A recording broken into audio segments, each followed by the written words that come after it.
মা, লাল লাল, এটা দেখতে কেমন, কি জিনিস এটা? একদম নাক শীতকালে হবে না। এটা হচ্ছে কলার থোড়।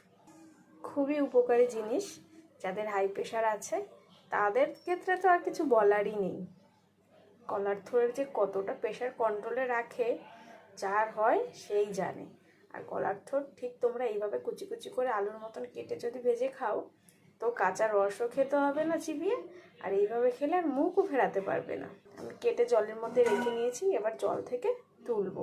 কলার থোড় যেভাবেই রাখো কেটে, একটু এরকম কালার হয়ে যাবেই, লাল লাল দেখতে। জল থেকে তুলে নিয়েছি থোড়, এবার আমি রান্না করব। তো সবার আগে বলি গুড মর্নিং ফ্রেন্ডস। এখন বাজে সকাল 9টা। আমি সকালের জন্যই থোড়টা আজকে করছি। অল্প পরিমাণে একটু তেল দিয়ে দেবো, আর দিয়ে দেবো আমি গোটা জিরে।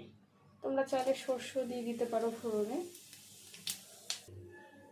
এবার আমি কেটে রাখা থোড় দিয়ে দেবো।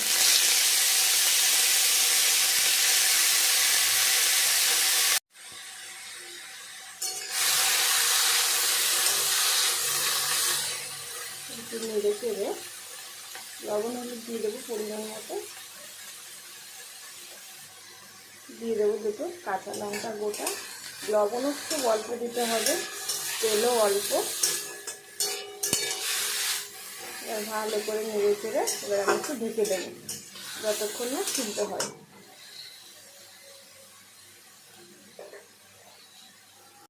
ঢাকা তুলে নিয়েছি, অনেকটাই সিদ্ধ হয়ে গেছে। আর একটু ভাজা ভাজা করে আমি নামিয়ে নেব। খুব বেশিও ভাজা করব না। নামিয়ে নিয়েছি কলার থোড় ভাজা। তোমরা অবশ্যই এটা ট্রাই করো। আর যাদের হাই প্রেশার আছে তারা তো বেশি বেশি করে এটা খেতে হবে তাদেরকে। কেমন হয়েছে অবশ্যই কমেন্ট করো। আর তোমরা থোড় কাটার সময় অবশ্যই জলের মধ্যে একটু হলুদ দিয়ে দেবে, তারপরে থোড়টা কেটে ওর মধ্যে ফেলবে। তাহলে থোড়ের কালারটা এতটা লাল হয়ে যাবে না। Thank you.